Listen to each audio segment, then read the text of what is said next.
My shirt.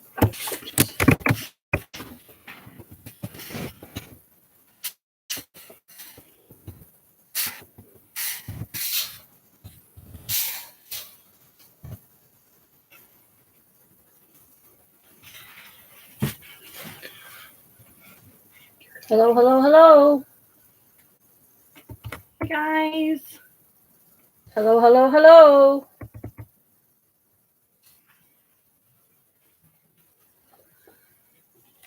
I like the color on it.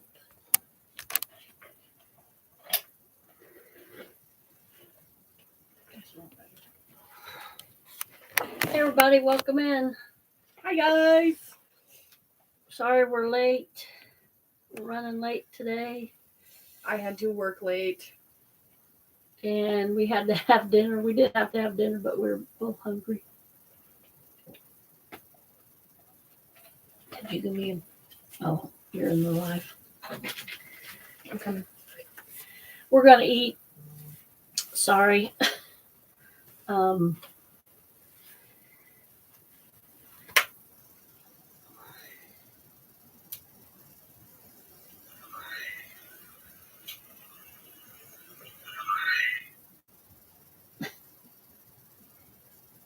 Yeah, we're going to have some neat trivia tonight. And when you come in, please give me a thumbs up. If you are not subscribed, please subscribe. Hit that all notifications so you get my Hey, look, Cece's here. notifications every time I upload a new video or come live. Sorry I'm late tonight. We're about an hour late. Courtney had to work late, but I could have went ahead without her, but It's no fun without me. I'm the life of the party. she's my co-host. We got Chinese again tonight. Oh, what is that? Mine. I don't see no. Oh, I don't see. Yeah, it's right there. I was going to say there's chopsticks. You gave me 2 sets of chopsticks. I ordered enough sushi for 2 people. I am fat. What is that? Sushi. It's a Lincoln roll. Hi, ZZ. Hi, ZZ. We're gonna eat. I'm gonna eat. I'm gonna eat. I'm going to mercilessly eat. Sorry, so we're hungry. You're not into the mukbang where I shove giant pieces of sushi in my mouth. Turn away, children. Turn away. This is a food truck we have here in town. The only, well, we had another one, but We've got Amigos Tacos now too. They're downtown. and anyway, I got all this for $11. Okay, put that back up. Because And this thing is deep. It's full. It's what's it called? Lo mein, chicken lo mein. Yeah. Lo mein. This is a Lincoln roll. It's spicy tuna, deep fried. I think. Yeah, the outside of it is deep fried. Haven't had that before.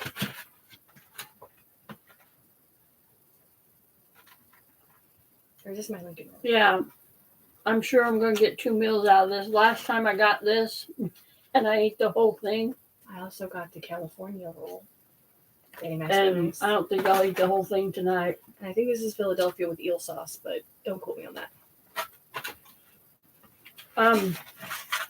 We have another Chinese restaurant here in town. Good food too. It's good food, but this is... Hi, Billy. Hi, Billy. We'll get to trivia later. Sorry, we're eating. We're late because I had to work late, and I'm hungry and didn't want to eat at work. So Usually Courtney gets off at 3.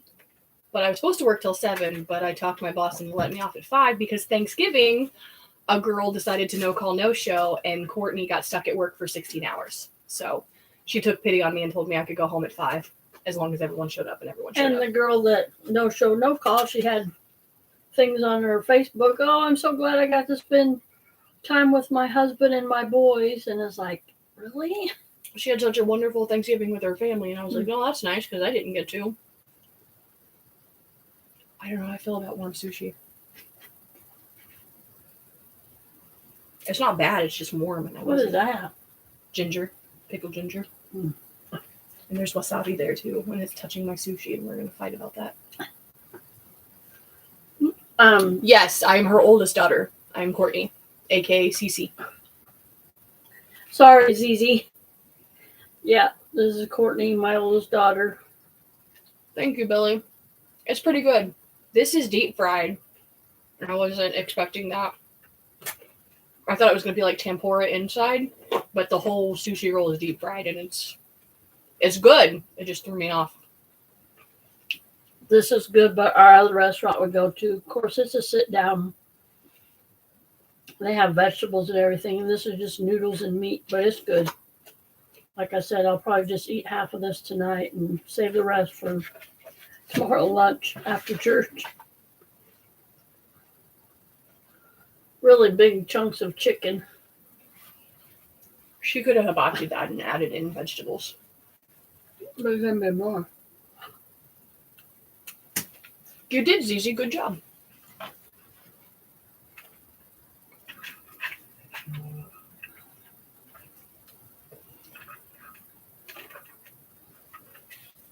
If anybody's into Starbucks cups, look at my pretty holiday one I just got. And it's got a straw cover. It's a flower.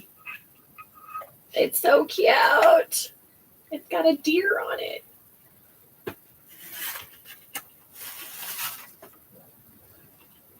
So I got this book from Dollar Tree today, and it's from Parade magazine. So I'm gonna maybe do some stuff out it tonight. I got some other fun trivia for tonight, like we've been having. So Hope it's avocado and I didn't just stick this in wasabi. whatever strikes our fancy, we'll do tonight. Oh, Billy. I have 304 days, 307. Whew. I have 307 days until our wedding day, and I still have no idea where I'm getting married at. I know who's officiating. I haven't gone bridesmaid dress shopping, but I gave leeway to my bridesmaids. I gave them a color scheme and was like, whatever dress you want.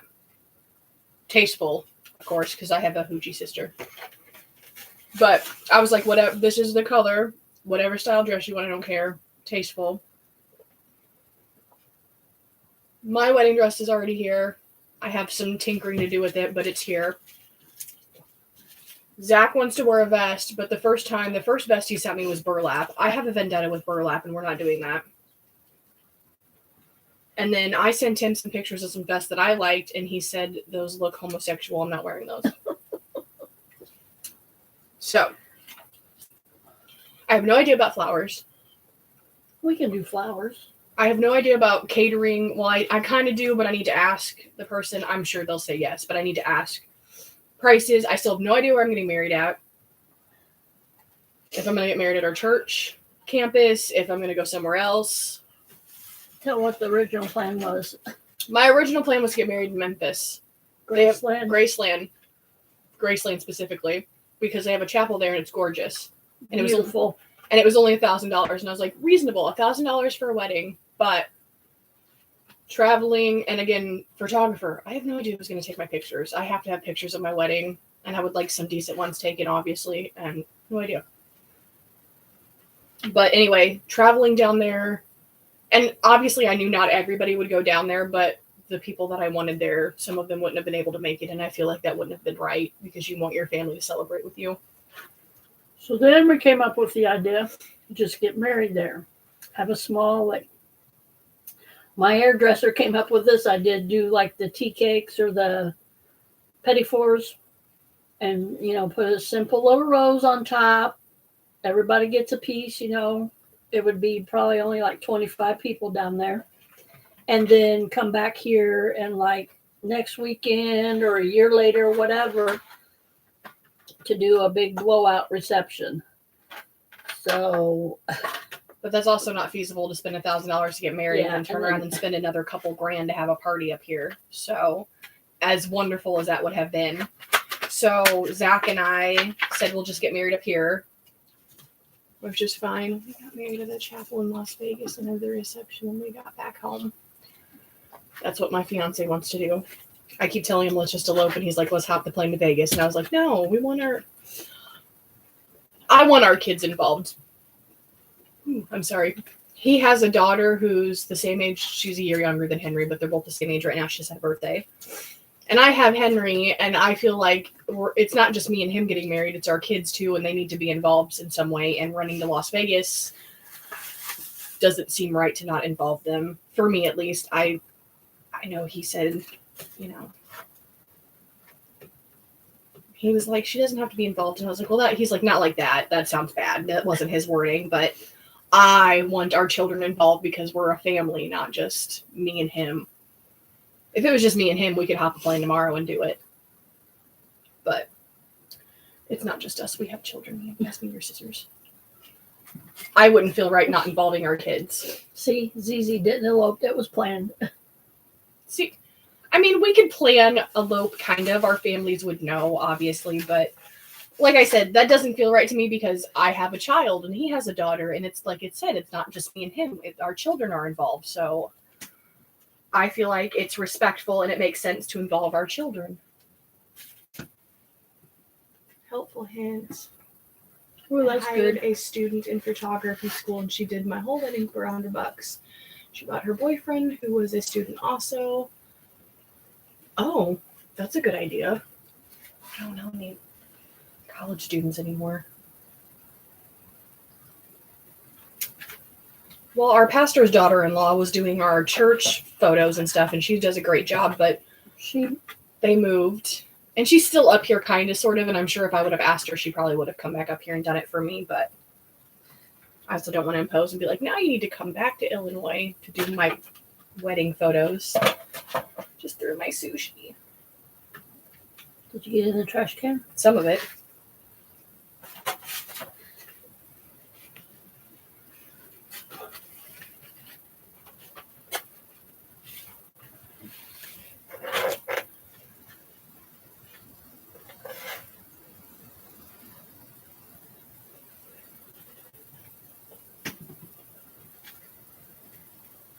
Thank you, Gigi.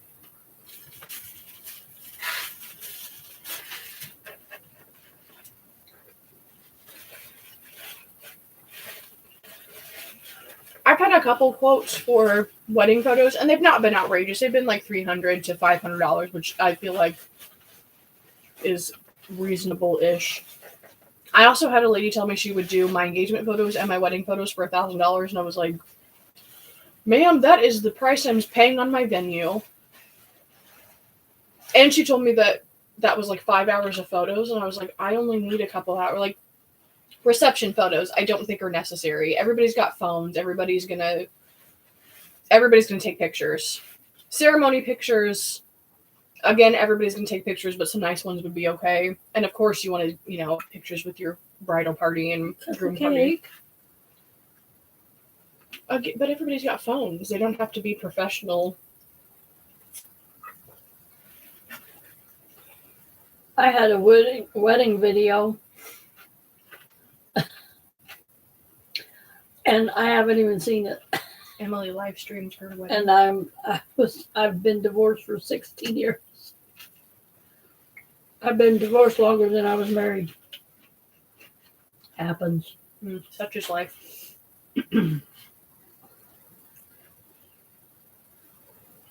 Yeah, everybody's dancing and having a good time. And I mean, unless you catch like a super special moment like father-daughter dance or something like that, have you gone to somebody's house and seen them frame pictures of their wedding reception where they're wilding out and dancing and stuff? I mean, I've seen some nice pictures of like the bride and groom, their first dance and stuff, but why am I going to spend that kind of money for you to snap photos of me and my family being ourselves? Me and my friends. Capture pictures of me and Char out there dancing.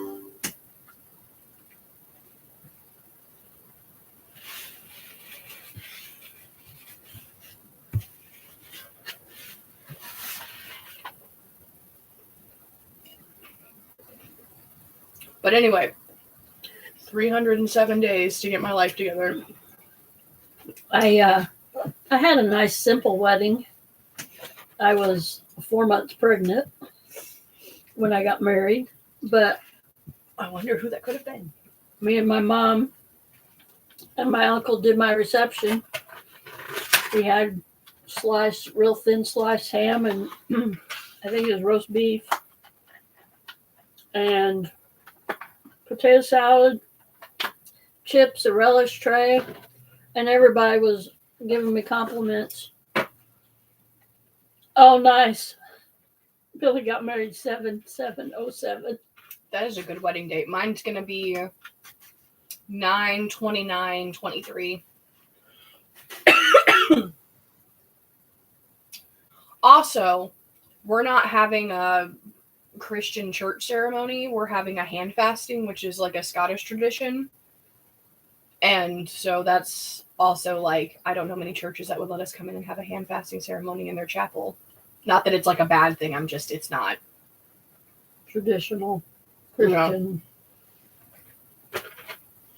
My cousin got married in a barn, and she had a heck of a time finding a pastor to marry him in a barn. And it was like a Christian wedding. It was a Western theme, and she wore boots and he wore boots, and the groomsmen, and they wore jeans and a nice shirt and a bolo tie, and I think the girls had on nice dress. I remember wearing my jean skirt and what? So why couldn't they find a pastor to marry them in a barn? I don't know. I guess. Why do you have to get married in the building? Which is, I mean, me and Zach's thought too. Why do we have to get married in a church? Why do we have to have a Christian wedding?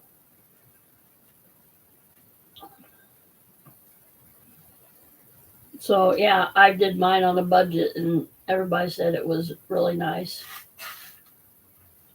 Our original wedding date was supposed to be 12/13/14, but we changed it to 2/13/15.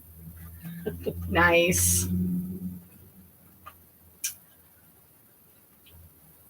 With the hand fasting and the Scottish tradition, we wanted to get married under a full moon, and the 29th is the last full moon of September, so that's kind of why we chose that date, and kind of why it's a Friday night instead of like on the weekend. But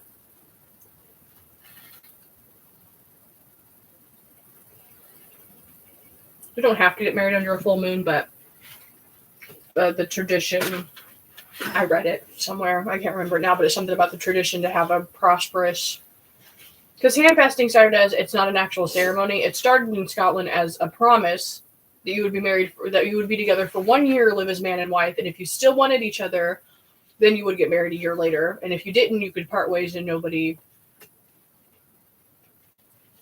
I don't know, you weren't considered married, so you could part ways. Like a betrothed. Yeah, but you guys got to live together and, you know, be man and wife, I guess, in that tradition. But I just like the vows about, I don't know. I feel like they meant more. They weren't obey your husband, and it was raise you up when you're sick, and I'll be there to support you, and me and Zach just liked it better. I have a box of Kleenex somewhere. I have a tissue.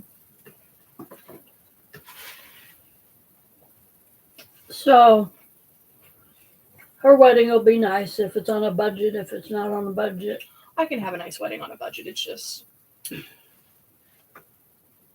it's delicious. It's happy. Good.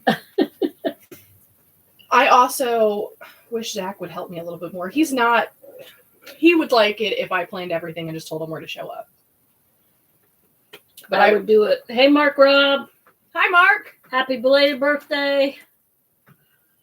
Sorry I couldn't stay last night. My Wi-Fi was acting up. I don't know what was wrong with it. Mine was too. It must have been Xfinity.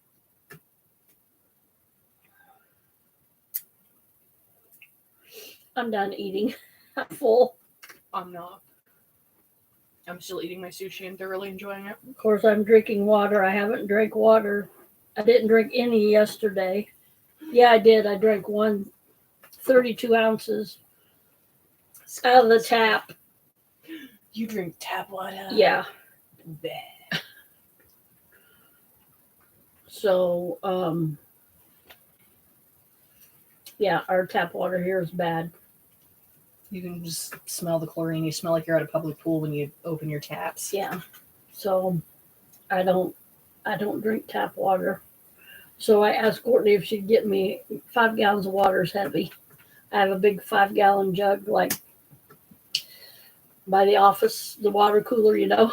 I have one of those, and my daughter, I've set it. We've been empty for like 3 days, and I set it out by the doors, thinking she would fill it. No, she didn't. It only cost $1. She made me carry it because I am strong, man.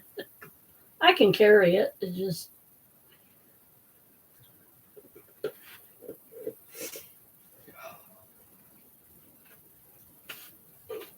I'm sorry. Try not to, but you always do.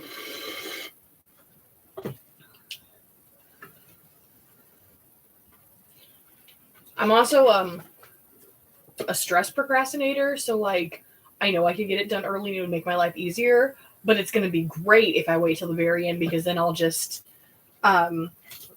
anxiety myself to death and get everything done in like 2 weeks. And it'll be beautiful, but I'll stress myself out.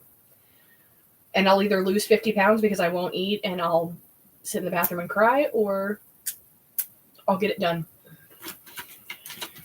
I'm going to take the week off before and help her. I do the same thing with my apartment. Me and Zach had plans to have like a stay date last week when I was off. And I had time. I was off the weekend before. I could have cleaned my apartment, straightened up my... I was watching the series drop. Anyway, I knew we had this plan for like 4 or 5 days. I had the weekend off. I could have straightened my apartment up. I could have scrubbed my bathroom. I don't know why I do that for him. He knows how I live, and I'm not disgusting. It's just I don't clean it every day. But anyway, I could have straightened up my living room. I could have cleaned my bathroom. I could have done my dishes over the weekend and only had like what I ate off of in the sink or whatever. But no, I waited till like that morning when he called me and he's like, hey, I'm going to take a shower and do this and then I'll be over. And then I'm like, okay. And in an hour, I had my whole apartment cleaned. I do the same thing. I don't know why I did that. I had 4 days before we were going to see each other. We were going to have our little date. But no, I waited till an hour before when he called me to stress clean my apartment. And yell at my dog because every time I clean my apartment, I find everything she drags under the couch to hoard. But yeah, that'll be me with my wedding. I'll wait till the absolute end. Like this week, I was in charge. I'm in charge of the Christmas parade float because I'm creative and crafty and my ADHD. Where you did that from? Yeah, I have no idea. It's not an inherited trait. All right. But anyway, I feel sure. I knew like 2 months ago what the parade theme was going to be, and my boss was like, you do the float. Here's the business card. I knew 2 months ago about and I bought stuff. Ma took me, we went to Dollar Tree. I bought like 50 pool doodles and stuff. $200 stuff? Like $160 worth of parade stuff, and then I ended up buying more, and she ordered me stuff on Amazon. But anyway, I've known for like 2 months. And the cottage, I was told like the week before Thanksgiving I could start because we have a little cottage to represent Copper Creek cottages. And I'm going to make it look like a gingerbread house because the theme of the parade is Candyland. Again, I've known for about 2 months what the theme was going to be and what I was going to do. And a couple weeks ago before Thanksgiving, I could have started the cottage. The cottage is still undecorated. I still have a box full of pool noodles I haven't rolled to be candy canes. I still have... We bought I'm going to make gumdrops and everything else. I still have stuff I haven't painted. I need to finish painting my peppermints. That's next week, Courtney. It's Thursday. Yeah. Yep. See, and now I'm going to stress all week and I'm going to be mad at myself. It's going to get done. It's going to be beautiful and we're going to win. We've won every year. Except for last year. Last year, they cheated us. Anyway, we're going to win. It's going to be beautiful. But I'm going to wait until Wednesday. When's your day off? Tuesday. I gotta go pick up Henry. I'm gonna get it done. I'm gonna I got the roof piece for the cottage done at least though. It's just not on there. It's laying in the back room. It needs to be painted. Hi, goat. Hey, Desert Goat. This is my daughter, Courtney. This is my oldest daughter. I'm sorry, Zizi. I haven't read your comment yet. I was ranting about my ADHD brain.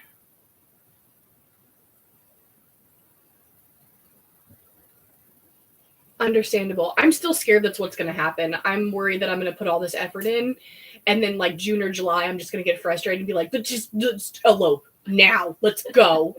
Because I'm that impulsive that like at the last minute I just be like, I bought our plane tickets. We're going. And then I come back and be like, well, we just spent $500 on a venue we're not going to use next. We're already married. But anyway. I'm also anxiety ridden, so in the back of my brain, I'm like, what if something happens to him and I can't make any calls and like I'm not his wife, I can't do anything. Yeah, even though I don't know why, because my mother-in-law is amazing. I love her. It's not like she'd be like, pull the plug and let him die. Like, you know, she would probably talk to me.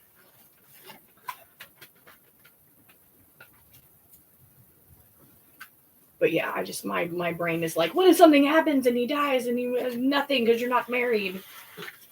Not that he's got money or anything. Just, what was I, the disgruntled fiance who's upset now?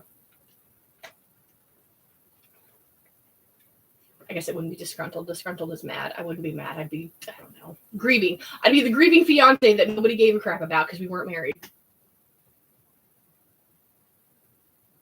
Oh, okay.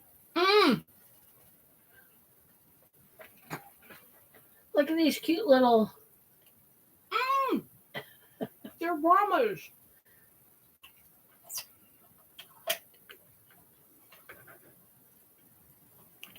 Enough light. I got some different light bulbs. I think she's got a blue light bulb in there. Yep. They're little clothespins. I got them at Dollar Tree. Ramas. Little Ramas. ZZ, I'll definitely check out your wedding vlog. Is that yours? Yep. It's Zachary. He's probably watching this being like, I do not. I help you. My mom wouldn't leave you out. Everybody knows we're getting married. Nothing's going to happen to me. I can hear him. Even though he thinks I'm overreacting when I say stuff like that, but he was at work the other day and some shelving came loose and smacked him, and now he's got a big old swollen eye and a cut of it. And Llama spirit animal. she is a llama. I'm a no drama llama mama. Just how it will be once you have kids. We already have kids. Not together. I have a son and he has a daughter.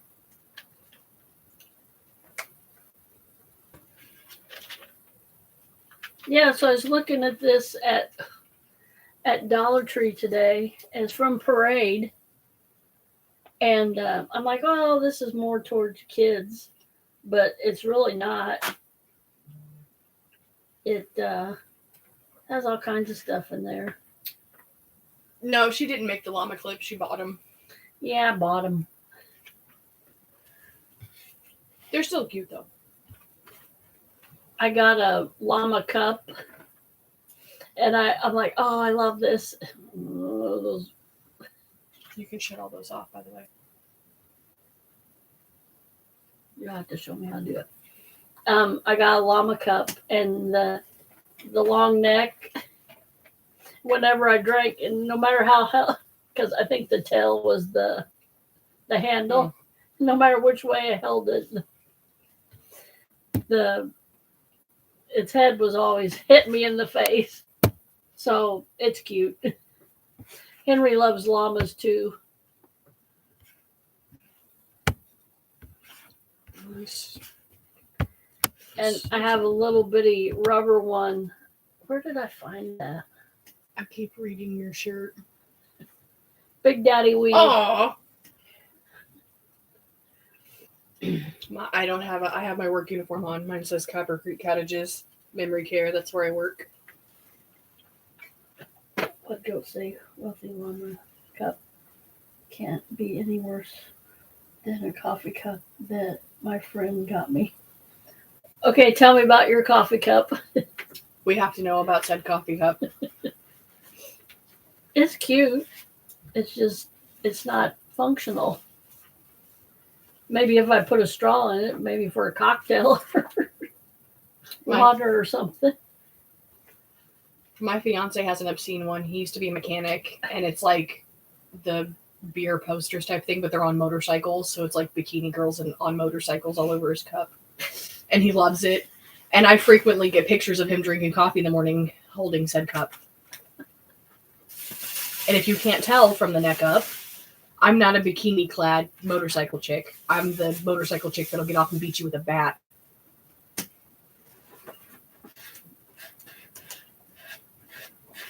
If you go out that way, we can take this out and give me some water.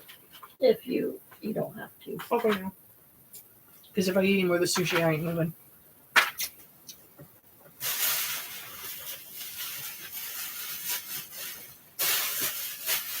Like what? Fridge. Please. I'll be back. So I don't know how long I'm going to stay on here because I got on late. I think we'll start trivia here pretty soon. I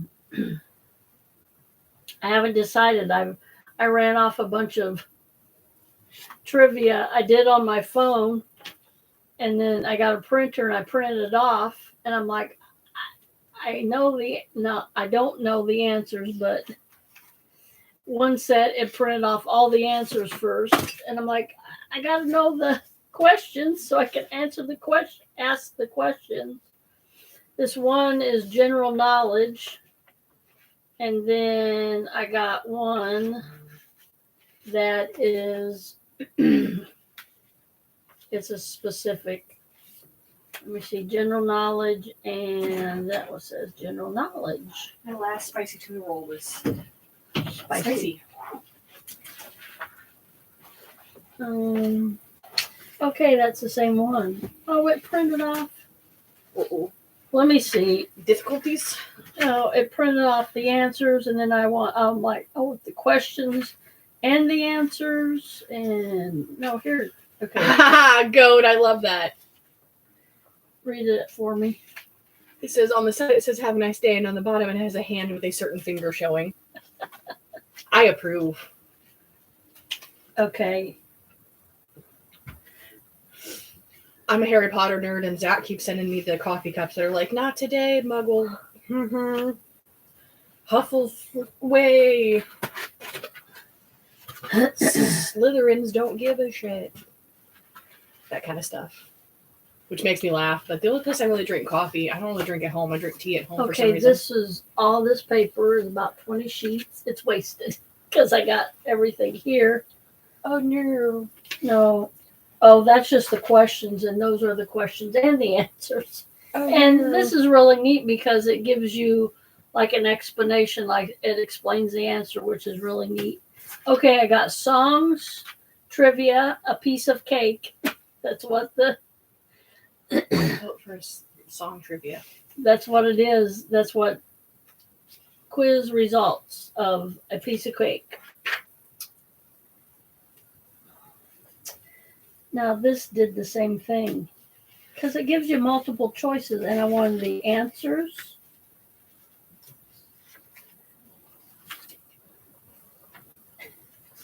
Some of these I printed, yeah. Mm-hmm. Good thing I heard the answer because I was legit getting ready to sing that song. Because the questions are, hang on. The questions have multiple choice, and I'm like, let's make it a little easy.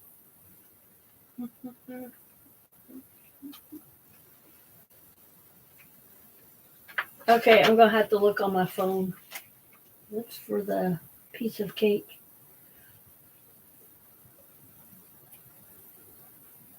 Anybody read any good books lately?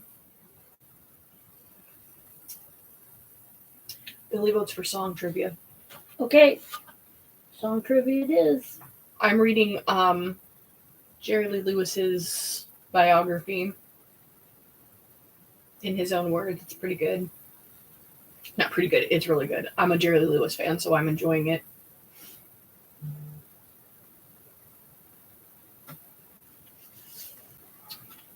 And since he just passed away, it seemed very fitting because I read Loretta Lynn's biography, which, not gonna lie, I was a little disappointed by, because you could tell she wrote it in the 80s, right after like Coal Miner's Daughter came out. So, like her later years.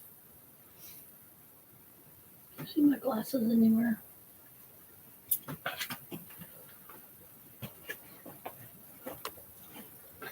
Thank you. Welcome. But yeah, Loretta Lynn's book was missing her later years, because I like her gospel stuff she did in more recent years. And she was talking about, in the book, she's talking about Hurricane Harbor, where she lives, turning some of the old outbuildings into a museum and stuff, which has already happened. And stuff about Butcher Holler, which is where she grew up at, talking about there's going to be an attraction there, and they're going to open up my old cabin, and they've already done that stuff. Didn't know that. You know what? A Butcher Holler. Yeah, her mom and dad's grocery store is there, the Web Grocer, and they opened up her cabin. They didn't have a grocery store. Not in the movie, but in real life they did later on, before her dad died, because he couldn't work in coal mines anymore. He had the coal lung. So they borrowed money and opened up a grocery store. Anyway. But yeah, so I read Loretta Lynn's, and then Jerry Lee Lewis passed away, and I was like, well, might as well read Jerry Lee Lewis. I want to find a good Patsy Cline book, because I love Patsy Cline, and I don't know a whole lot about her, which is sad.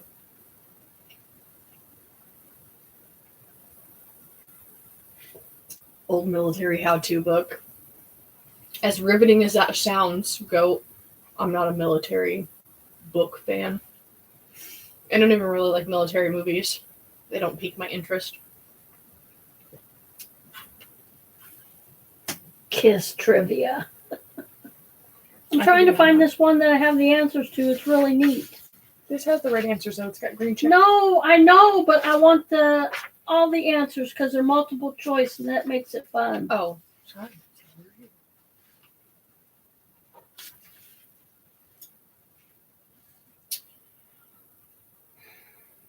I like nonfictions.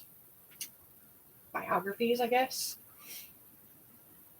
Because I read one, I was going to say I only like music biographies, which is not true, because I read one about Queen Elizabeth, which was very insightful as well. And I read one about Simpson Wallace, who was her uncle's mistress that he abdicated the throne for, that was a really good one too. What are you talking about? I read a biography on Queen Elizabeth, and then I read one on Wallace Simpson, who was her uncle's mistress, then turned wife, that he abdicated the throne for. I will find this. I love his music. I was listening to his music today. Actually listened to his whole 1973 Grand Ole Opry induction, which was hilarious because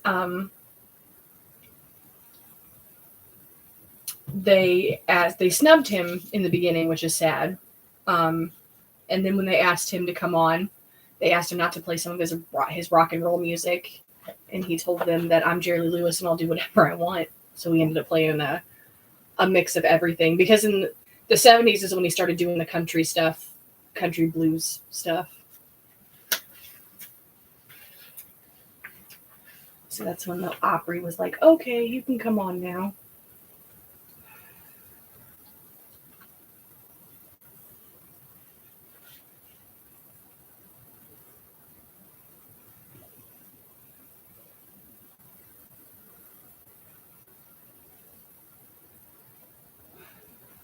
Here.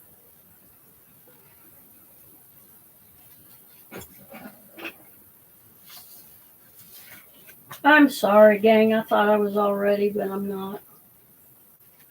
I'm trying to find this music.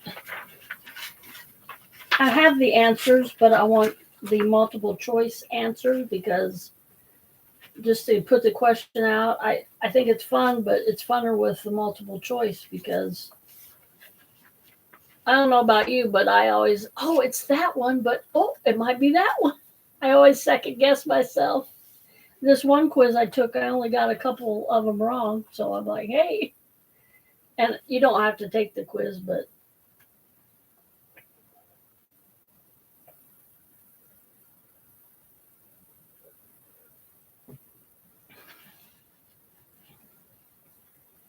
you're typing in that down there, aren't you? Yep.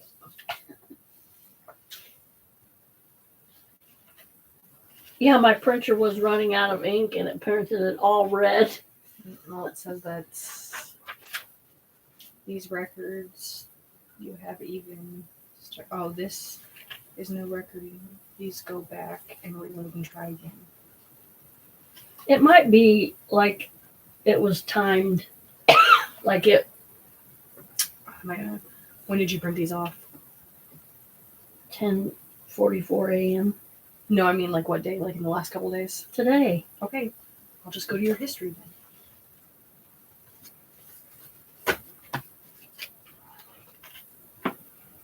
Yeah, I got one, general knowledge, and it's kind of about everything.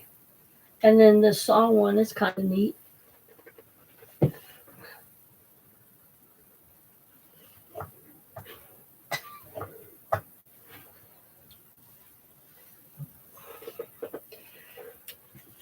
I went to organize my craft room last night or yesterday afternoon, and I got on One of a Kind Vlogs.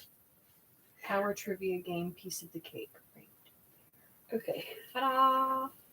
Okay. Question one.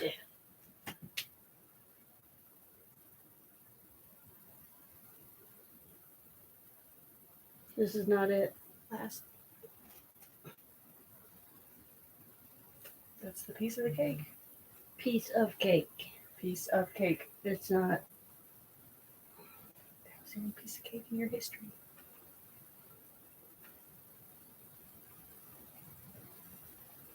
I bet they switch the questions if it's a timed thing.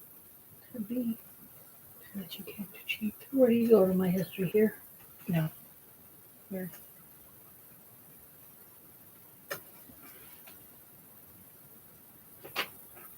The Last Child in the Woods. Was that a good one, Billy? Right here. Oh.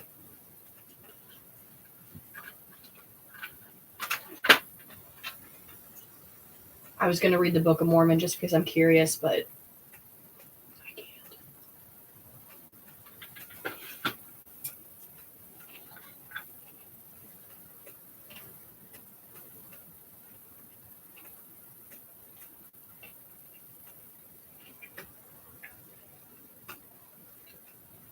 Well, we may not. Well, I'm just going to read these, and it's not going to be multiple choice. Sorry. According to the 1957 song "Catch a Falling Star," recorded by Perry Como, where should you put it? Where should you put the falling star? Anybody who knows that, good song. I could make up answers.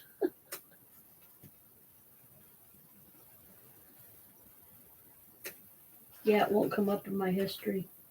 I have a rodeo my go bag for winter mode, so I know the feeling. Huh? It won't come up. It Yeah. might be a time thing. That's why. I think it was. Okay. Question 8, question 10. Make sure you guys are in here. You like this up, by the way. Yep, thumbs up, please. Put your thumbs in the air.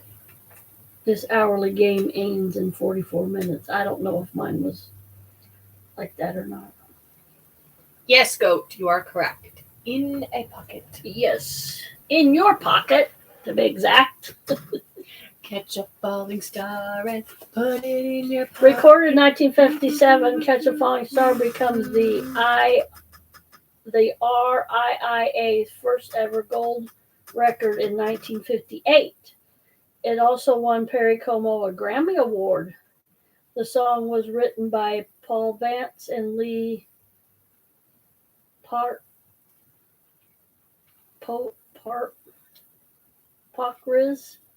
Perry Como died in Florida in 2001, just a few days short of his 89th birthday. Aww. Perry Como had some decent stuff. Yep. Question 2. Oh, my love, my darling, I have hungered for your touch for a long, lonely time. Is the opening line of what song? I didn't want to sing it because, of course, you would get it if I sang it because I got such a beautiful singing voice. Not.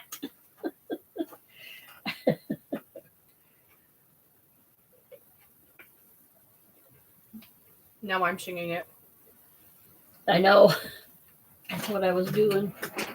I think Goat got it. I know you said not bad for a kid born in the 80s. Okay. Are you talking about me? I wasn't born in the 80s. How old do you think I am, Goat?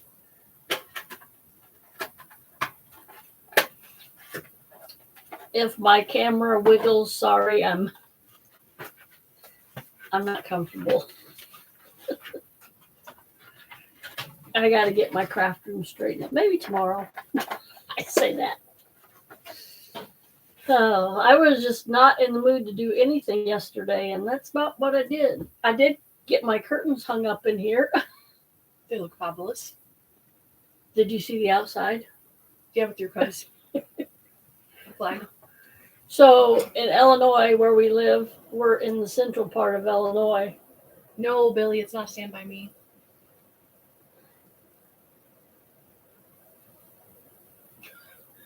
This song was, I'll give you a hint, the song was written in 1955.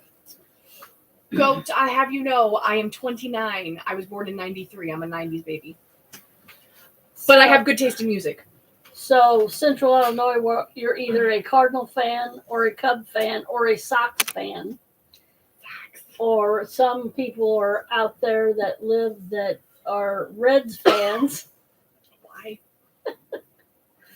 I'm saying that because a person that's a Reds fan, he won't even be watching this. But anyway, so it's the big battle, and it's a rival. The North Chicago is north, and St. Louis is south, and you're either a Cardinal fan or a Cub fan or a Sox fan. Sox is Chicago. Chicago Sox, White Sox. So it's a big rival around here. I've always been a Cub fan. I'll be a Cub fan till I die. My neighbors across the road, right directly across from me, Cardinal fans, they flaunt it grossly, and so I have to keep up with them.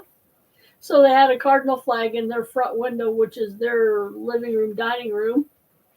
So the front of my trailer is my craft room. So I put my big W flag up there, the big win flag. My neighbors beside me are Cardinal fans, and these ones right here on the corner, I'm not for sure what they are. They're neutral. They don't have anything. I talked to them the other day for like the first time. They've lived here for like 2 years. He goes, "Hey, how you doing?" I go, "Good." He was mowing his. I was done with mine. I'm getting my mower ready for winter, and I just left my mower running so the gas would run out of it, and I covered it up, put it in the shed for the winter. He goes, "Yeah, I didn't mow my whole yard. I just wanted to get some of these leaves." And I'm like, that's the same that I was doing. So, yeah, he said, "Hey, how you doing?" I said, "Yeah, I thought I better get this done before, because it was a really nice day. It's like almost 60 that day." Anybody got an answer to our trivia question? I'm giving you crap, Goat. I thought you were talking about me. I'm not an 80s baby. Although one would think with my taste in music. Court, give the answer. The answer is Unchained Melody. Melody. Melody. Melody. Unchained Melody is a love song written in 1955. The music was written by Alex North, and the lyrics were by Hay Zert. Hay Zert. Zaret. Z-A-R-E-T. Zaret. Yes, but if he's German, it's Zert. Anyway, which I think that's German. But anyway, although the song has been recorded many times, the Righteous Brothers hit became the 20th century standard of love song. In the 90s, it was background music for the romance scene in Ghost. Oh, my love. Elvis did it My better. darling. The Righteous Brothers. The Righteous Brothers. I'm sorry, Elvis. I'm a big fan of Elvis, but the Righteous Brothers, nobody can sing it like them. I will always have a mental breakdown to Elvis singing Unchained Melody, so. Everybody should know this one. This is a childhood one. Well, I should say my childhood. It's my childhood. I remember Okay. this song. Number 3. The song begins, I'm a little teapot, short and blank. What is the missing word? This is my... I dressed up like this for Halloween one year. You made my costume. This is my sister's last name.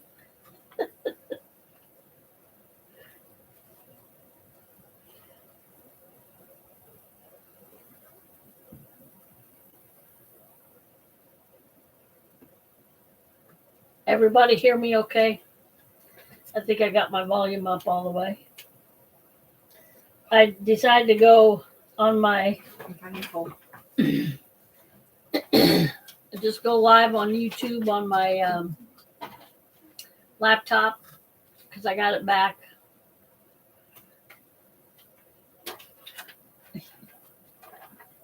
Oh, I love Buddy Holly. I think we have a Buddy Holly question in here. He and Jerry Lee Lewis were good friends. And so were Jerry and Elvis, even though you think they're rivals. Well, Jerry Lee thinks that they were friends. Yes, Billy, you are correct. Ding, ding, ding, ding. I'm a little teapot, short and stout. Here is my handle, here is my spout. When I get all steamed up, hear me shout. Tip me over and pour me out. I think that was a kindergarten song. I tried to teach Henry that at one time. He said, I'm not a teapot, I'm a little boy. First published in 1939, the Teapot song was created to provide very young tap dancers with a vehicle for on-stage performance. Recorded in 1950s, both the song and its dance, the Teapot Tip, became popular in U.S. and abroad. The song has Been parodied on Saturday Night Live. I haven't seen that one. And on the internet. It has also been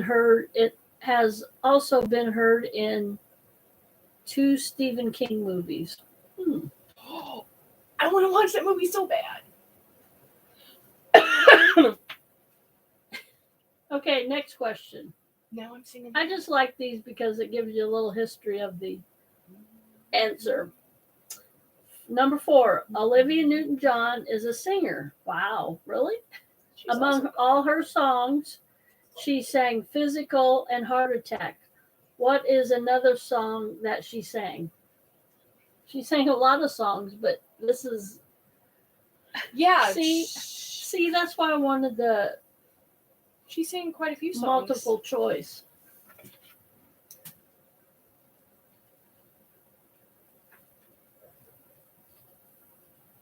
My 3-year-old is cracking up at you ladies. I'm glad we're such good entertainment. I love it. Okay, here's your choices. We Are the Champions, Dancing Queen, Girls Just Want to Have Fun, or Xanadu, which is Olivia Newton-John's song.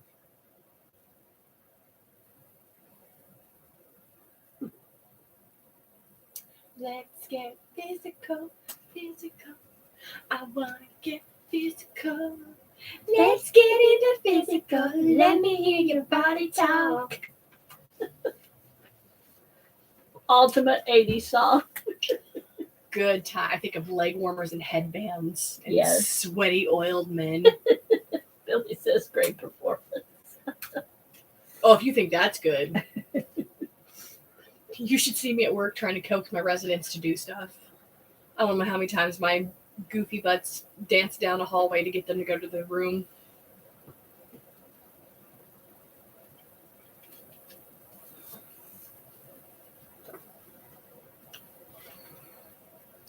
I think I'm going to put a 30-second timer.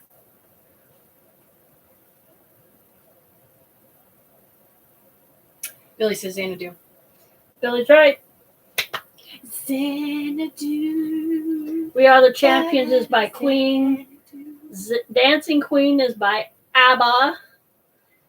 Girls Just Want to Have Fun is by Cyndi Lauper. Olivia Newton-John is a British-born Australian singer. She also is a movie star.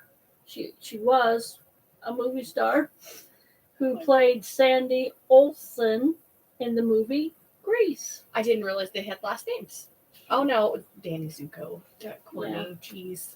I don't remember Sandy though. Everybody else had nicknames. Look at me. Okay, number 5. What actor famous for playing green-blooded, pointed-eared alien on the TV recorded the song "The Ballad of Bilbo Baggins"? Bilbo Baggins, sorry. And I didn't answer that because my internet. Okay, 30 seconds. Read that question again, Courtney. Wait. Okay. What actor famous for playing a green-blooded, pointy-eared alien on TV recorded the song "The Ballad of Bilbo Baggins"? 30 seconds. The Ballad of Bilbo Baggins. That was a mouthful. I did not know this about this person. Anyway, I'm not even a fan of that show, and I still know that one. Now, if Wolf was here, he'd probably get it. Yeah, where is Wolf? I don't know where Wolf is. Wolf, you're missing. You're missing all the fun, and I have nobody to pick on. Well, I guess I was picking on Goat. Okay, time's up. The answer is Leonard Nimoy, our Mr. Spock. Played Spock on the original Star Trek, a Vulcan who had these Live long and distinctive prosper. pointy ears, and is noted many times to be shown that Vulcans have green blood. He recorded the Ballad of Bilbo Baggins. Bilbo Baggins, bravest little hobbit of them all. Now I'm curious. Look up that song, Courtney. That was a Lord of the Rings reference, and again, I've never seen those either, and I knew that one.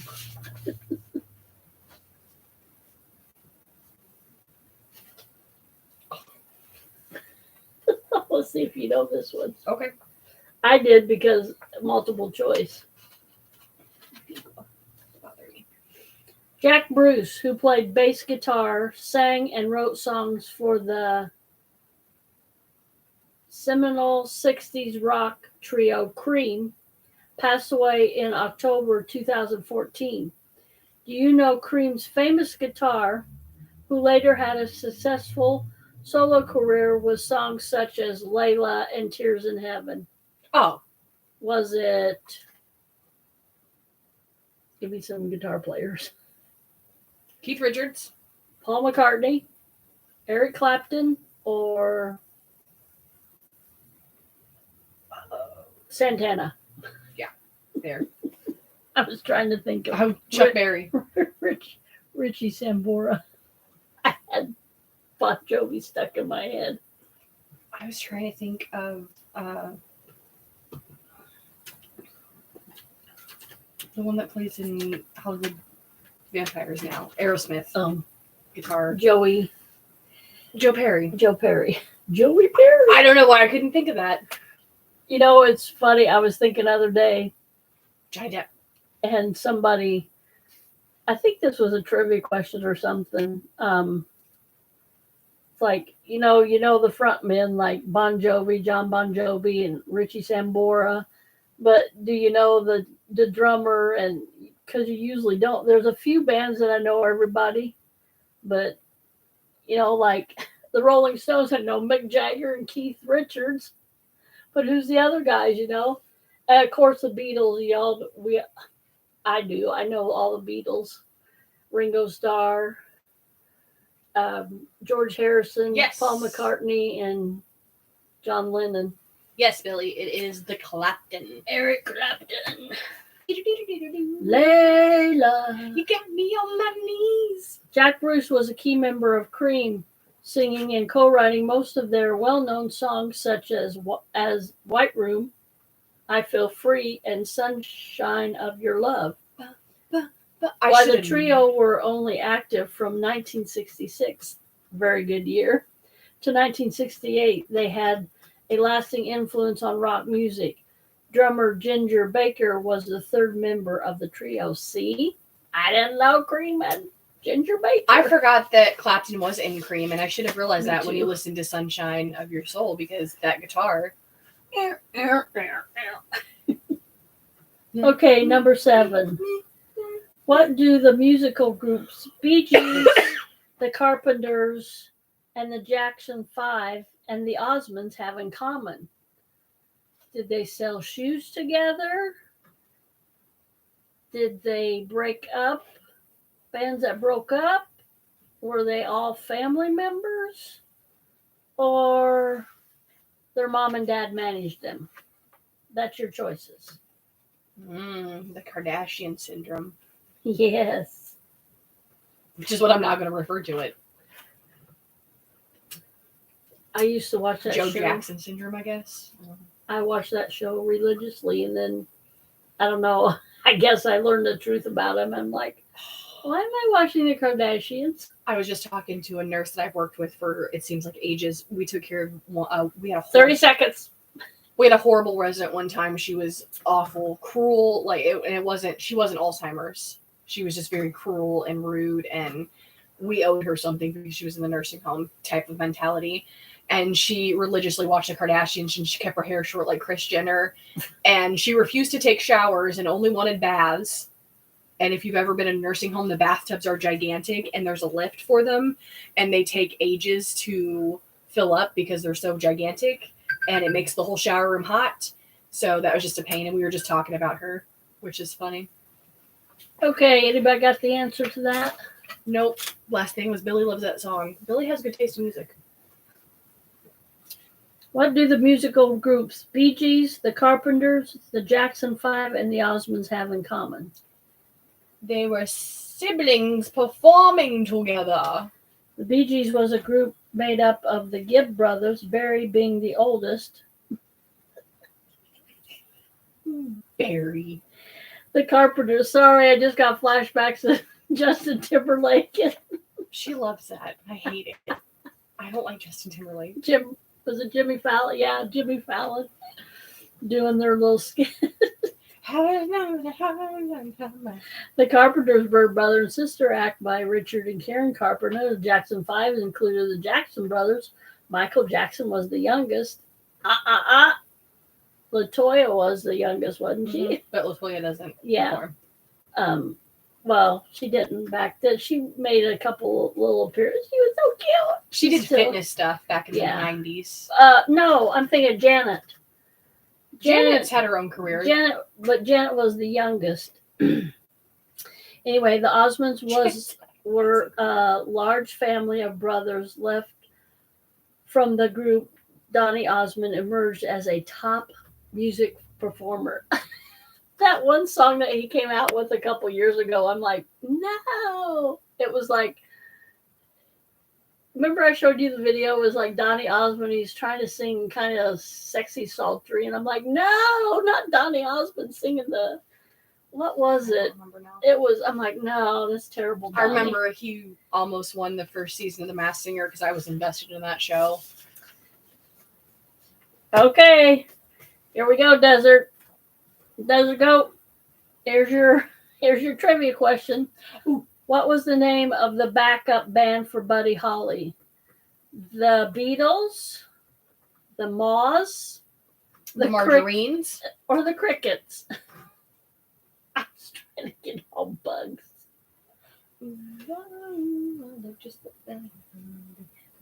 That's not Buddy Holly. That's Weezer, but still.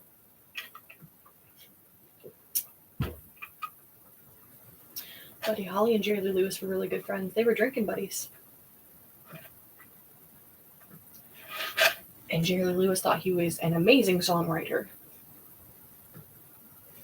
Of course. And he didn't think, the first time he met that Holly boy, he didn't think he was nothing with them dark rimmed glasses and his nerdy outlook.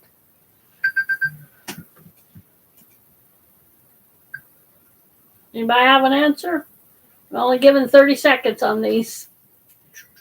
What was the name of the backup band for Buddy Holly? Buddy Holly and the Grasshoppers. Crickets! Called the Chirping Crickets on their first album. The Crickets consisted of Jerry Allison, Joe Martin, and Nikki Sullivan.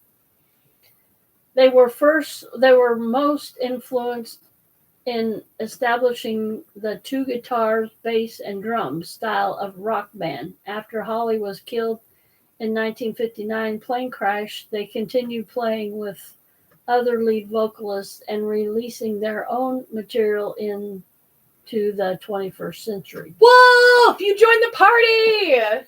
Hey, Wolf! You missed the mukbang! It was mostly me mukbanging, shoving sushi in my face, but... Okay, number 9. We got one more question to this trivia, and then we'll maybe go on to the general knowledge. What time is it? 7. Okay. We're late tonight, Wolf. Okay, number 9. Which word best fits in the blanks? Blank, bad John, blank, girls don't cry, and blank, hunk, oh, love. Little, small, huge, or big?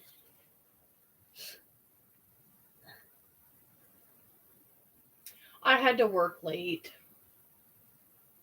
Billy got the first one. It's the same with all of them, Courtney. Oh, yeah. Big Bad John. Oh, geez. Big Girls Don't Cry. Big Hunk of Love. All 3 songs were big hits. All reached number 1 on the Billboard 100 Hot 100. Big Hunk of Love was number 1 for Elvis in 1959. Big Bad John topped the charts for Jimmy Dean in 1961, and the Four Seasons hit number 1 with Big Girls Don't Cry in 1962. They had 3 hits that year, didn't they? Yes. Big Girls Don't Cry, Walk Sherry, Like a Man. and Walk Like a Man. Walk like a man. If you haven't ever seen the movie Jersey Boys, Highly recommend. highly recommend. The language it starts off and you're thinking, wow, but you got to look at where they came from. And I mean, I'm not excusing the language, but it's like, and I told my mom, I said, I think you'd enjoy that. Hi, Holly. Hi, Holly. Hi, Rudy. Hi, Rudy. I don't think my mom, I don't know. I don't think my mom got it, but when we first started watching it, Courtney showed it. I was living with my boyfriend at the time, and I'm like, they were just 2-bit hoods, and he was Frankie well, all of them were. Well, they all came from except for Bob. Gordy. Yeah, Gordio. Bob Gordio. But oh, good old Gordio. Yeah, they were hoods. They were all kids in the neighborhood. Yeah, and their language, I didn't agree with the language. I think they could have got their point across without the language, but I guess that's, I don't know. I've never seen that play. I want to see it so bad. Okay, last question on our music trivia. This is an easy one. What popular country and folk music artist produced the number 1 hit on the U.S. Billboard Hot 100 chart, Sunshine on My Shoulder, 1974, Annie's Song, 1974, wow, Thank God I'm a Country Boy, 1975, and I'm Sorry, 1975. I don't remember that. I'm Sorry. Country road, take me home, you the place. Oh, we're talking about Jersey Boys. Holy. It's about Frankie Valli and the Four Seasons. It's a good movie, but the language is Yes, Wolf. It was John Denver. John Denver, one of my favorites.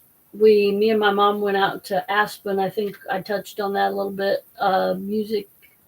They have a music camp out there every year, and we went out there in '86, I believe, '87. And I tried because he lived out there. He lived in Aspen, and I tried every weekend. We got time off, and we went up in the different mountains and looked for his house. And excuse me, I could never find his house. And finally, I just took a picture. I should go get those. Took a picture of this big, huge mansion on the edge of this mountain, and it had windows all across the front, and like it had a waterfall. And I'm like, that's John Denver's house. But I told everybody, I said, that's John Denver's house. They go, really? And I'm like, no. I always tell them the truth. It was somebody's house. And that was the summer that he got married, I think, to his last wife. But I think they later on got divorced. But it was really nice because somebody said they just had a simple wedding. And he sent bouquets of mums, really pretty yellow mums, me and my mom worked in a community center. We fed the kids from the music camp. And it says from John, and I think her name was Cassandra. So, and it says, John Denver was a talented musician who recorded hundreds of songs, and many of them rose to the top of the chart. From 1971 to 1982, he produced 7 top 10 hits. Some of these top hits were Take Me Home, Country Roads, 1971, Rocky Mountain High, I love that one, 1973, and Back Home Again, 1974. He perished in a plane crash on October 12th, 1997. Wow. His death was terrible loss to the country music industry. Yeah, you're right, Cassandra. Yeah. Was that his last wife? Yeah. Did they get a divorce? In 93. Yeah. Yeah, so. They're married from 88 to 93, and him and Anne were married from 97 to 82. Yeah. I love that Annie song. That's a good movie too. I can't remember what the name of that was. Gosh, who played John Denver? Now I got Country Roads taken home. That was a good movie about John Denver. His dad was a real strict German, and his name wasn't Denver. It was, look up his real name, Courtney. It was Duke de Schaffendorf. Yeah. Du Schaffendorf. And he was always trying to. Du Schaffendorf. He was always trying to please his dad, and his dad came to a show, and his name was Henry.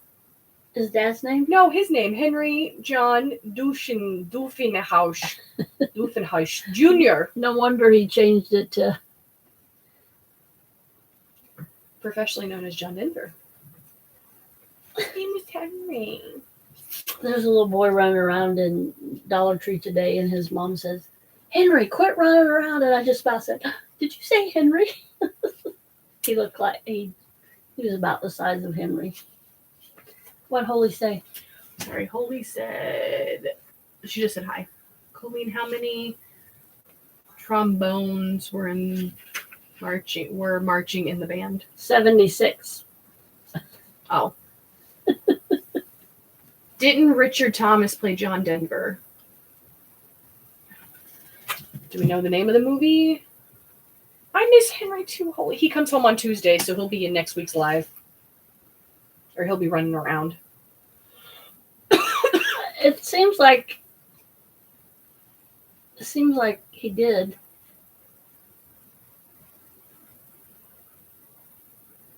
Christmas Gift, Higher Ground, Take Me Home, The John Denver Story. Yeah.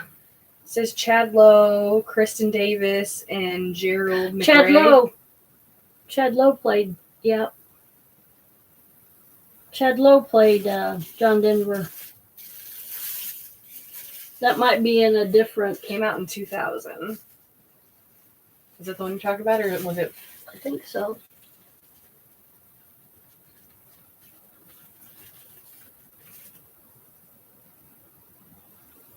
Yep.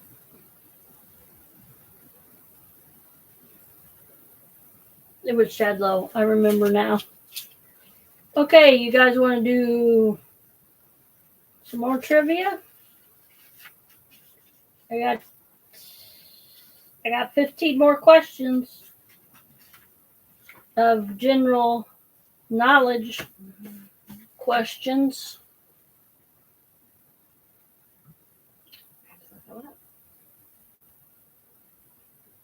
Keep me updated on chat, Court. Okay. Holly says more trivia, please. Okay. A word of hope, sorry. Says hello. Hello, word of hope. I am talking about the older movie, who knows? I don't know. Rudy says it's 7:16 Central. Thank you for that time, Rudy. You want to read these, Courtney? I can. Oh. I have the answers to these two over here. But this is more fun that you don't know them. Okay. Sorry, all my back's hurting. But some of these are, I mean, I knew quite a few of these. I knew the first one, I knew the second one, I knew the third one, I knew the fourth one. I didn't know the fifth one. I knew the sixth one. Colleen, what did Prince say to Party Like It's what year? 1999. Didn't get 7, 5, 7. We're Prince fans. 11, 12. Okay, I've missed quite a few. I'm a Prince fan. I'm a Prince fan. I love Purple Rain. Okay. Ready? Ding, ding, ding, ding. What instrument measures the strength of an earthquake? A pedometer, a seismograph, a spirograph, or a gyro counter? Geiger counter. Geiger counter, sorry. Do you know this one? Mm-hmm.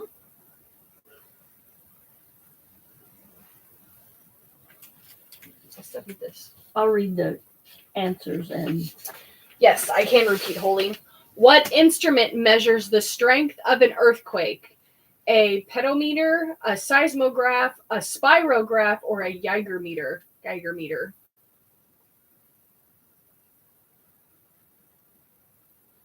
Spirograph, Wolf says. No. Incorrect. A word of hope says seismograph.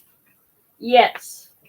Although devices that record the fact that an earthquake had occurred are known to have existed as far back as the 2nd century AD in China, the first modern seismograph that both measures and records earthquakes were devised in the 19th century.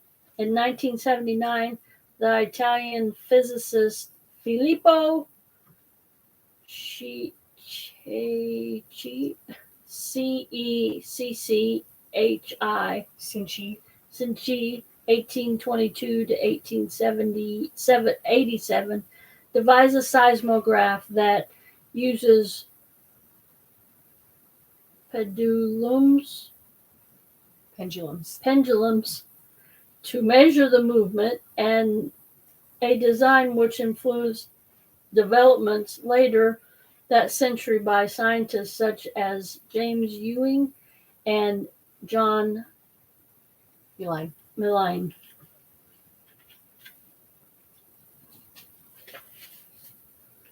You remember the year 76 and 99? Yep. Next question. Which of the following piece is not part of a chess set?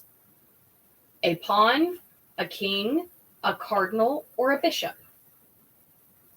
Mm-mm. A knight. Oh. You said a king. Sorry, not a king, a knight.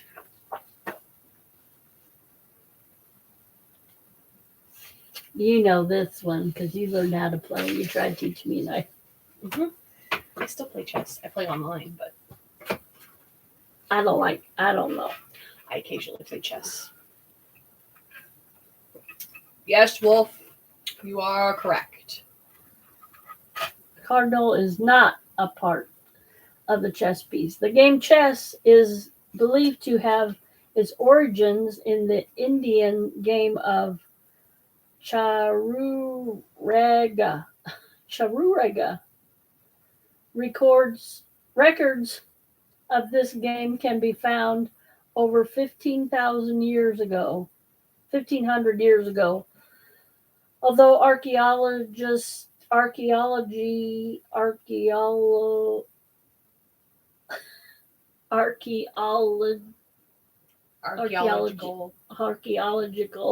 remains of Chiquirid boards have been found from much earlier periods. Modern chess is played on a black and white checkered. That must be the French checkerboard. Checkered board. No accent marks throws me off. Yeah, of 64 squares, with each player having 16 pieces, consisting of 8 pawns, 2 bishops, 2 rorks, 2 knights, 1 queen, and 1 king. There is no piece called a cardinal, however. Well, you might think of she would have been okay with bishops. chess, but she couldn't remember because pawns can move different than knights, and rooks and king and queen can only move a certain way. And I grew up on checkers, and you can move front and some. That just threw me off. Like pawns can only move forward and backwards, and if they're facing your opponent's pawn, they're dead. You can't move them anymore. And knights can move diagonal across the board, and the queen can. It's 76. Okay, Courtney. Next question. How many months of the year have exactly 31 days? Oh, I'm sorry. The multiple choice. It's 7, 8, 3, or 0. How many months of the year are exactly 31 days? Rudy says 7. Rudy is correct. Now Rudy wants to know if we say 9. I think we need to block Rudy. Don't. The traditional rhyme for remembering the number of days in the month goes as follows. 30 days hath September, April, June, and November. All the rest have 31, save February alone, which has 28 days clear, and 29 in each leap year. So that's 4 with 30, 1 with 30, with 28 or 29, leaving 7 with 31. Whose picture is on the United States $10 bill? Hint, he was never a U.S. president. Give the multiple choice. Alexander Hamilton, Thomas Jefferson, Andrew Jackson, or Abraham Lincoln? Abraham Lincoln. I'm drinking water. We are waiting in the wings for you. I'm over here singing Hamilton, Lily. You might have the answers on the back. It's for the... I'm not like waving it everywhere, so. Yeah. Wolf says Jackson. Was it Jackson a president? I believe Jackson was a president. Alexander Hamilton. Well, you just gave the answer away, so. Oh, snap. Alexander Hamilton, 1755 to 1804, served as the first U.S. Secretary of Treasury from 1789 to 1795. In 1804, he was shot and killed in a duel with Aaron Burr, who was then the United States Vice President. The other option also appear Hi, Oreo. on U.S. bill. Jefferson on the $2 bill, $2 note. Lincoln on the $5, and Jackson is on the 20. Alexander Hamilton. We are waiting. That's a good- wings for you. That's a good play.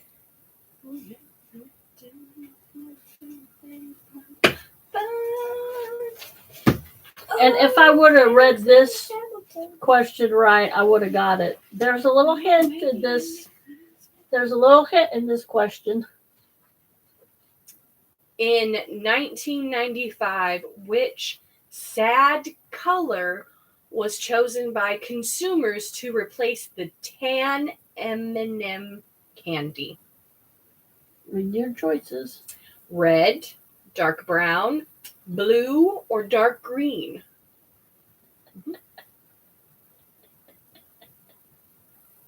Oh. Duh. Oreo says brown. Eh. Rudy says blue 99. Rudy says is red. correct. Holy says blue. Oreo says blue. Blue. Blue is the consensus, kids. The tan, light brown M&M had itself replaced violet in the late 1940s. Sadly, for the inoffensive and harmless tan, it was chosen as an innocent victim of a promotion campaign in 1995, in which consumers were invited to vote for the color to replace it. Blue won in what could, I suppose, be regarded as delayed revenge on behalf of violet. Life can be very cruel, even if it's just a small colored sweet. But try not to feel too blue about it. Dad jokes. Funny. Bad dad jokes. Good old dad jokes. All right. Which city is the home? Which U.S. city is the home of the Rock and Roll Hall of Fame? Columbus, Ohio, Cleveland, Ohio, Dayton, Ohio, or Akron, Ohio? It's a town in Ohio, I know that. Akron. Definitely Akron. Wasn't that where WK? No, never mind. Holy Never- says Cleveland. Ding, ding, ding, ding, ding. You are correct, Holy. Cleveland is the rockinest town in the United States. That's where WKRP was too, I believe. Or was it in Cincinnati? WKRP in Cincinnati. I think it was Cincinnati. The Rock and Roll Hall of Fame is located Didn't in know it was in Ohio. Cleveland on the shores of Lake Erie. The building was designed by architect I.M. Pei, P-E-I, 1917 to 2019. Wow, he was old when he... And formally opened to the public in September of 95. The hall hosts various exhibits, both permanent and temporary, dedicated to the history of rock and roll, as well as hosting concerts, lectures, and film screenings. Every year, influential performers are inducted into the Hall of Fame. They're inducted there? Mm-hmm. There's a whole ceremony. I knew that, but I thought it was out in Hollywood. No. I want to go to Cleveland, Ohio, They have it Courtney. there, and they now have a stage there where they hold everything like a big coliseum. I want to go to Cleveland, Ohio. Me too. I want to see the Rock Wall. And you know I would have got this right, but my phone was glitching or something. I would hope so. That's one of our favorite movies. What's everybody saying? I can't read the comments with my glasses They're on. hanging up on Ruby right now. Oh. So I'm gonna stop. Cleveland makes me think of Milwaukee. Yeah. We might get a visitor. My youngest daughter's home. I'll Next. text her, tell her we're doing a live. Next question. Which of these actors starred in the 1998 movie Patch Adams? Oh, sorry. I forget these are multiple choice. Jeez. Jim Carrey, Steve Martin, Tom Hanks, or Robin Williams? Holy said Robin Williams. Ding, ding, ding, ding, ding. The film is supposedly based on the life of Dr. Hunter Patch Adams, born 1945. Is that what that means? Who became well known for using humor alongside traditional medical treatments. However, it made significant changes to his story and character, and the real Adams said that he hated it. Oops. Robin Williams' performance was widely criticized for the extremely mawkish, sentimentality, and distinguished film critic Gene Siskel voted it worst film of 1998. I don't believe that. You may, of course, disagree. Yeah, I do. I thought it was a very good movie, touching. I cry every time. I do too. That whole thing where his girlfriend died. Yeah. I thought it was a good movie. It may not be accurate to Patch Adams' life, but I That's thought why it's a movie. It's an interpretation. In entertainment. I love the spaghetti. I like the gynecologist when they come to visit the college and welcome. We wanted to give you a warm welcome. Watch your step. It's slippery inside. The old lady from the wedding singer, the bathroom. She wanted to take the bath of noodles. Swim in noodles. That's cute. I also like the safari one too when they wake him up and give him the captain. Yep. That's so cute. And I like the grumpy old guy who wouldn't let anybody take care of him when he comes in dressed like an angel, and the euphemisms for death cracks me up every time. I like we can park you ass end up and have a new place to park our bikes. Or we can bury you. Anyway. He gets him to laugh. Yes, and he finally gets him to open up and let them treat him. Oh, and the scene in the cancer ward with all the children and he's dancing around with the bedpan on his head. I cry at that. I'm such a baby. I was listening to the Jerry Lee Lewis, I was listening to my audiobook, and they stopped reading the book for a minute and they started playing an interview with Jerry Lee talking about after his mom died, and I started I called her crying. I was like, I hope Henry talks about me like that when I'm gone. And I'm a baby. Who was credited with writing the Hardy Boys book series? John Blaine, Carol Kin, Bruce Campbell, Franklin W. Dixon. I'm voting Bruce Campbell because that man has a chin like a god. So why couldn't he write books?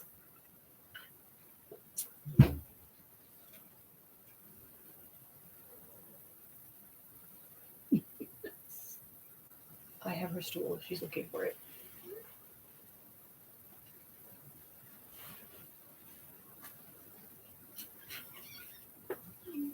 Hi, Brandon. Hi, Brandon. Joseph loves Jesus. Is that who's here? Mm-hmm. Yellow. I forgot that.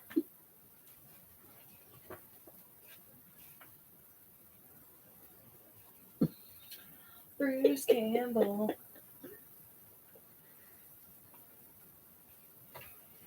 I do.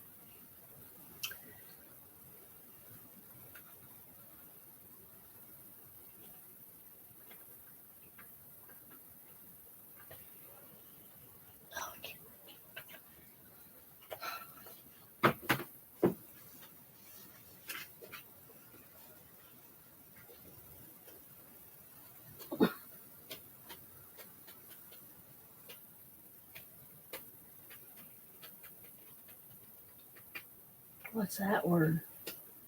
I don't know.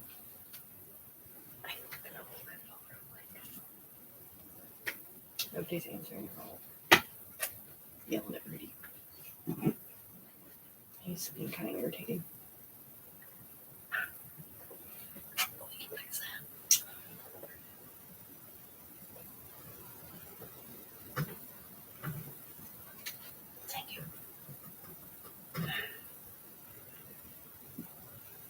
was going to do that earlier and told me not to. Well, It's being a little obnoxious tonight.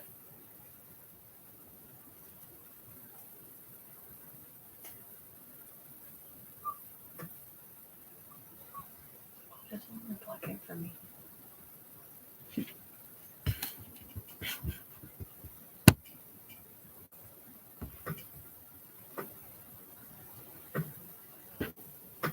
no.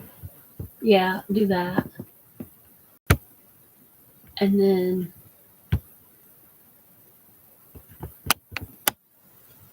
on him again. Really just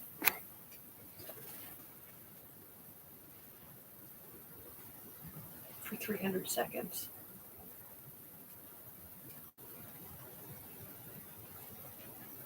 okay. What's the answer, Court? You have the answers, ma'am. Okay, the answer you do too. Oh, No, I don't. the answer is Franklin W. Dixon. The Hardy Boys' two brothers named Frank and Joe. I thought it was Fortune. I thought it was Nancy Drew. Featured in the long series of children's crime and mystery stories. They were created by the publisher and prolific writer Edward L.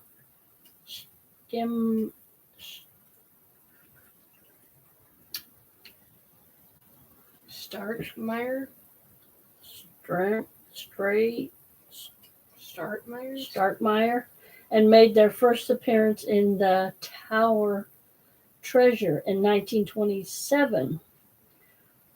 Stratemeyer did not write the books himself, however, but hired various ghostwriters to do the donkey work, and the books were all published under the pseudonym.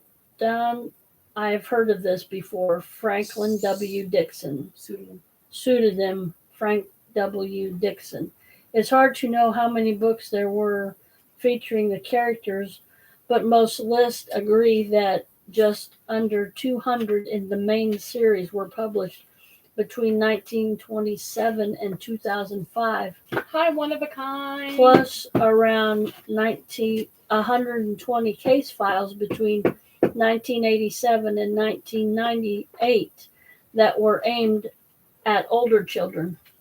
Hi, one of a kind. Welcome in. Number 9. The formula for an acid always contains which chemical element whose atomic number is 1? You know this one. Hydrogen, chlorine, sulfur, and carbon. Or carbon. You know this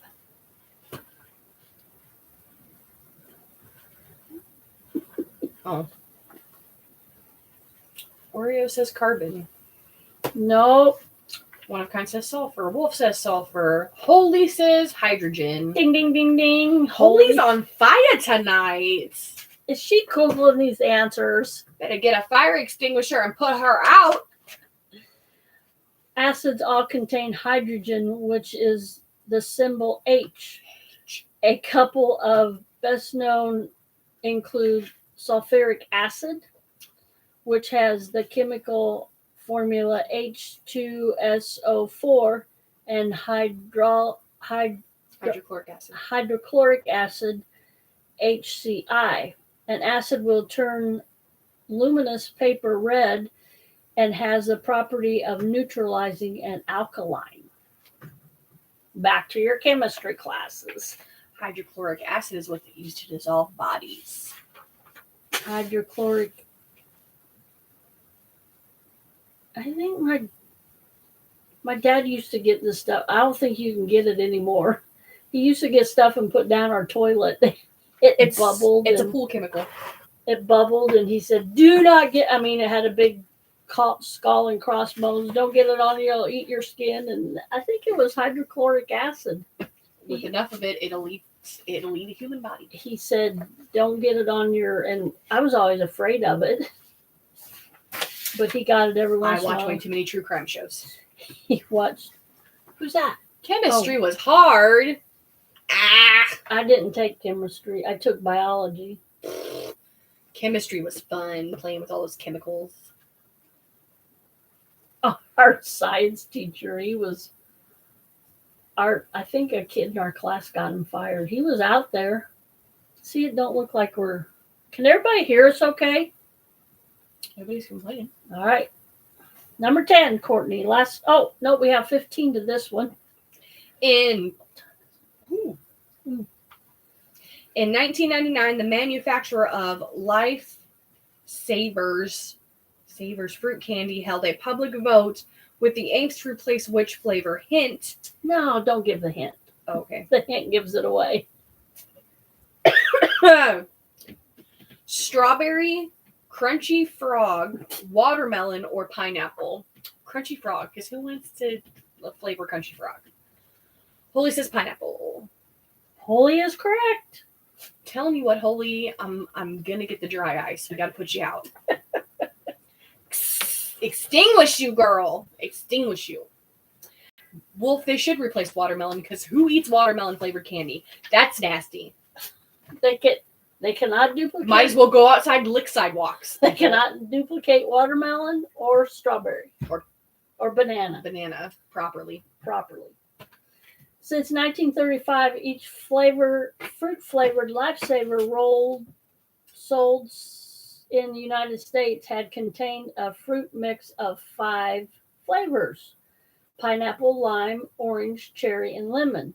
The story goes that focus groups had indicated that pineapple was the least popular flavor, and Nabisco, which I didn't know, Lifesaver Nabisco, which owned the brand at the time, decided to drum up some publicity. Yes.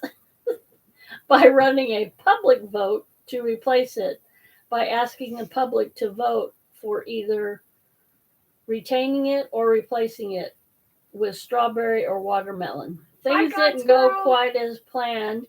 However, a resounding 54% vote of votes came down firmly in favor of keeping pineapple, with 25 votes for watermelon and a paltry 21% for strawberry.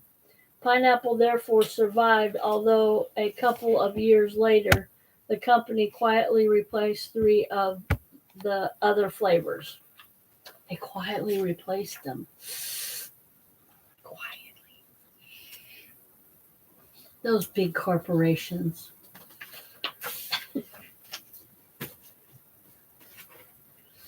Hi, Gigi.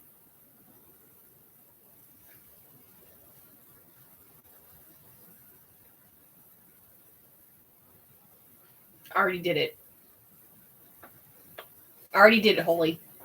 No, he hopped back in his first comment. I shut down. Okay. Did you do? No, I just put him in the timeout for 5 more minutes. Um, I was hoping maybe after 2 of them he would calm down, but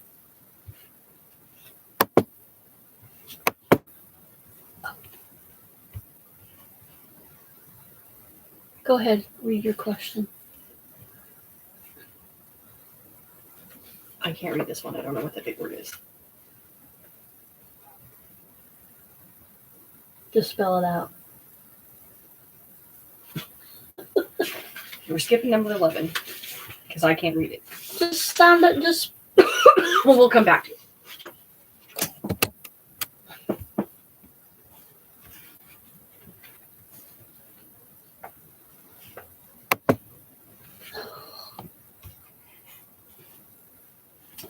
Here, you read the question. I'll monetize. No, don't monetize it. No. Which of these islands is not geographically part of the Caribbean? Hint, it's the only one that is a British overseas territory. Puerto Rico, Jamaica, Bermuda, or Cuba? I got these somewhere.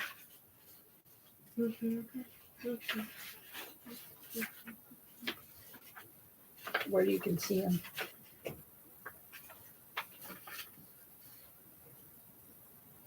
Oreo says Cuba. Oreo is correct. Holy says Oh, no, I'm sorry. Cuba is not correct. Sorry. Disregard. Sorry. Bit crazy over here. That's what my answer was.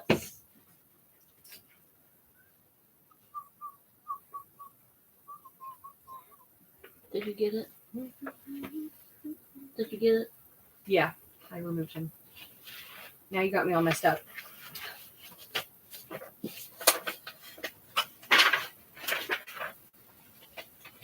Yeah, some of these are from last week. We only got a couple more questions. Nope.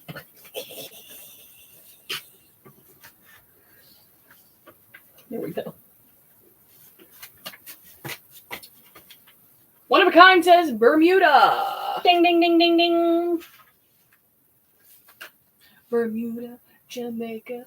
Ooh, I want As you expected, most of the Caribbean islands are located in or around the Caribbean Sea.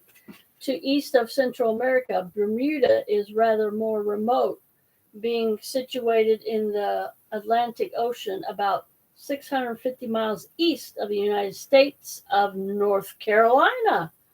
It was first discovered in 1505 by Spanish explorer Juan de Bermudez, hence its name.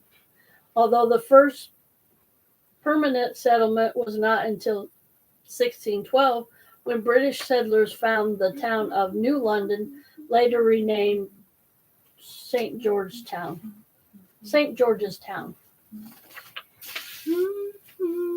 Oh, here's another chemical question. Way down in Cocoa. Jamaica. Ooh, I want it. Number 13. Sorry, I got Beach Boy stuck in my head now. Magnesium sulfate is often dissolved in water as a muscle relaxant and is commonly known by what name? Fuller's earth, baking soda, Epsom salt, or table sugar? A nice soak in a sugary bath sounds great. Sugar scrub. Just a sugar soak for my sore muscles. Perfect. Wolf says Epsom salt. Holy said Epsom salt. Ding, ding, ding. You are correct. Mm. Epsom salts are named after Epsom in Surrey, the outskirts of London, where they were first discovered. They are believed to have health benefits, especially when dissolved in bath water as pain reliever and a muscle relaxant. They can also be taken orally as a laxative or added to soil as a fertilizer. Disclaimer, please read the packet carefully before use. I just take some Epsom salt. They say it helps with the stomachache too. That was they used to prescribe it. And they used to prescribe it to lactating women who did no longer want to lactate. You got 14? Okay. Yep. I only know Epsom salt to soak your feet in, so.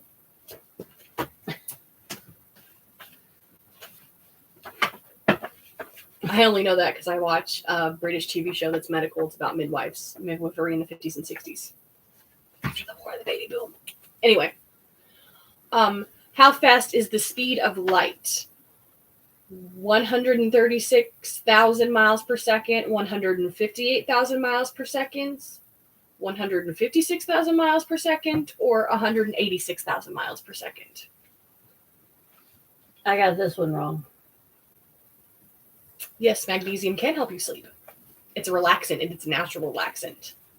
And if you have high blood pressure, that's what they give you. Milk of magnesium.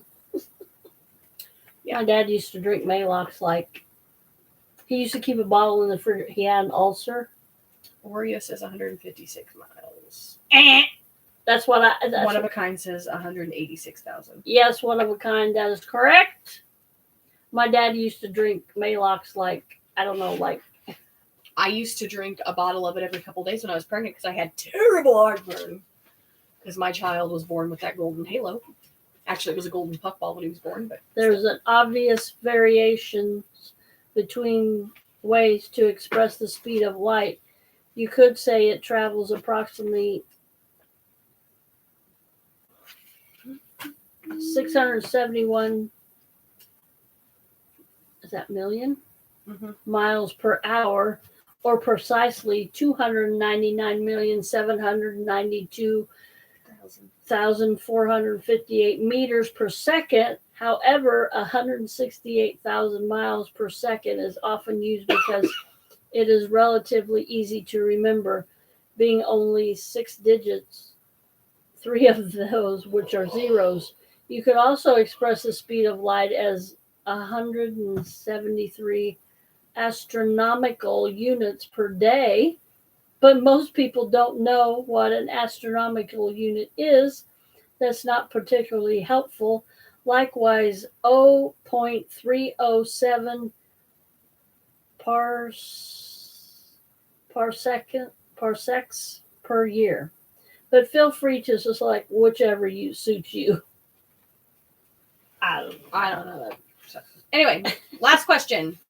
Which of these biblical books is often described as a love song? 1 Corinthians,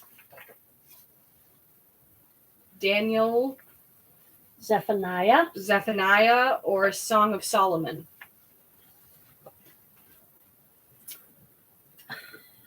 Wolf says 1 Corinthians. Very romantic book, Wolf. With all the, killing and war. 1 Corinthians 13. 1 Corinthians 13. Love is patient, love is kind. Song of Solomon is correct. Who got that? Hope and Oreo. Very good. The Old Testament Song of Solomon, sometimes known as Song of Songs, certainly reads like a love poem and contains much romantic language and imagery. Bible scholars interpret it as a metamorphosis of love between God and his people. Of the others, Daniel and Zephaniah books are books considered 2 of the Old Testament minor prophets, and 1 Corinthians is New Testament book consisting of the first of Paul's 2 letters to Christians living in the city of Corinth. I hope you enjoyed this quiz, which I adopted. Some of the clues have been added to help with more obscure questions. Interesting information is all my own. Thanks for playing, author Stedman. Is that Oprah Stedman? I need to create a website with this stuff. You can submit with all my random knowledge. You can submit stuff. ADHD brain, never focus. What time is it? 7:55. All right, we're gonna go 5 more minutes, and then we'll say adios, amigos. I hope everybody had a blessed Thanksgiving. I know I did. I did not. Courtney did not have a very good Thanksgiving. She had to work. Next week, a very rough day at work. Next week we'll take some trivia out of this, and we'll have a special guest next week. Well, let's save our special guest. Can we reschedule him for closer to Christmas? We might be able to do that. Okay. I'll have to see what his schedule is. Okay.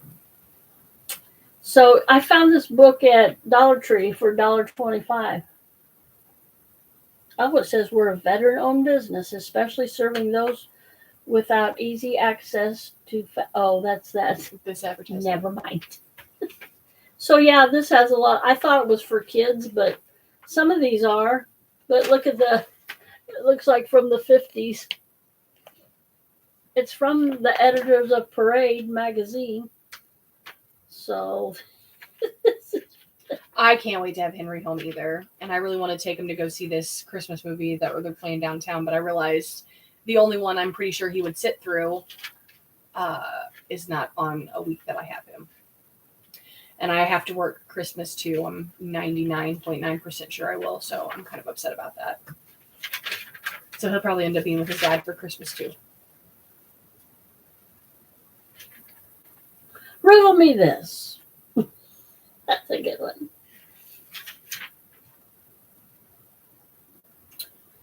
Oh, it's okay, Holy. I had to work and I wasn't cooking and I was supposed to work 12 hours and then I ended up staying 16 because somebody decided not to show up to work. And then brag on Facebook. She enjoyed the time with her family, with her boys and husband on Thanksgiving. And I'm like, everybody wants to enjoy time with their family on Thanksgiving. And poor Courtney had to work 16 hours. I was blessed this year. I was off Thursday and Friday. I'm usually off Thursday, but in the past, I've had to work 8-hour shift or 4-hour shift. And this year I was off Friday and my manager said, make sure you look on your thing. We have a website that we can get on. And I looked and I didn't get paid. And she said, it'll be on your next check, which I thought it would be. And she said, get on there now and see. And I never got on. So I'll do that after our live. So, I only bought leftovers home for Courtney and Caitlin because Caitlin had to work too at the hospital. So she had to work till 9:30. She came home and ate hers right away. I ate mine in bed. Courtney had to eat at 11. Had to eat at 11.